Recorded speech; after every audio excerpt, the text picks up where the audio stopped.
જીવનમાં ફક્ત ખુશ રહેવાની ઈચ્છા રાખવીને એ કેવું છે કે કોઈ સારા રેસ્ટોરન્ટમાં જઈ અને ખાલી મસાલા પાપડ મંગાવવા જેવી વાત છે.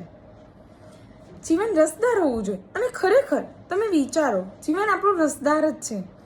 આપણા જીવનમાં સુખ છે, દુઃખ છે, આશા છે, નિરાશા છે, શાંતિ, ઉદ્વેગ, અશાંતિ, કંટાળો, બધું જ છે. ભગવાને આપણને પ્રસાદ રૂપે ઇમોશન્સનો મોટો થાળ ભરીને આપ્યો છે. એમાં તીખાશ પણ છે અને મીઠાશ પણ છે.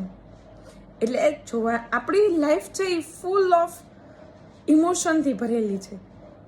પણ આપણને સુખનો ડાયાબિટીસ ન થઈ જાય અને દુઃખની એટલે કે તીખાશની એસિડિટી ન થઈ જાય ને, એ જોવાની જવાબદારી આપણી છે. લાઈફ ફૂલ ઓફ હેપીનેસ હોય એવું જરૂરી નથી અને ન જ હોય, પણ હા, લાઈફ ફૂલ ઓફ લાઈવ હોવી જોઈએ. જીવનમાં દુઃખી થવું ચાલશે, પણ દુઃખી રહેવું નહીં ચાલે.